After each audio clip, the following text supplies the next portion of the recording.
নমস্কার বন্ধুরা, আজ আমি বানাবো আলু পাঁপড়ের পাতলা ঝোল। এই গরমে পাতলা ঝোলই ঠিক আছে। এখানে আমি বড় সাইজের দুটো পাঁপড় নিয়েছি আর সঙ্গে আলু নিয়েছি, ডুমো ডুমো করে কেটে ধুয়ে হলুদ নুন দিয়ে ভেজে নিয়েছি। ভাজাটা দেখাইনি, তোমরা ভেজে নিতেই পারবে, এমনি ভেজে নিয়েছি আলু নুন হলুদ দিয়ে। এখানে কড়াইতে আমি দিয়ে দেবো, কড়াইতে আমি এখন পাঁপড়গুলো ভেজে নেব। একটা ছোট পাঁপড় দিয়ে দেখেছি পাঁপড়গুলো, তেলটা গরম হয়েছে কিনা। এখন আমি সেই তেলের মধ্যে পাঁপড়গুলো ভেজে নেব।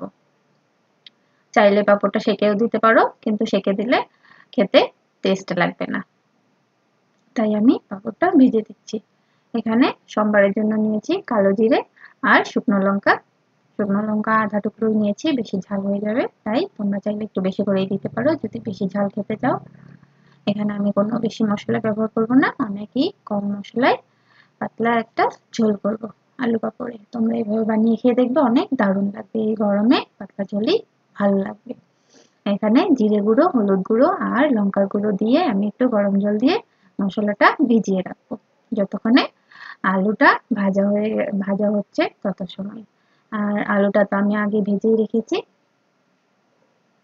তাই আমি এখানে দিয়ে দিলাম হলুদ গুঁড়ো, লঙ্কার গুঁড়ো আর জিরের গুঁড়ো দিয়ে একটু জল দিয়ে মিশিয়ে দিয়ে দিয়েছি। এখানে আমি পাঁপড়টা একটু ছোট ছোট করে টুকরো করে রেখে দিয়েছি, আর সঙ্গে 3টা কাঁচা লঙ্কা দিয়েছি।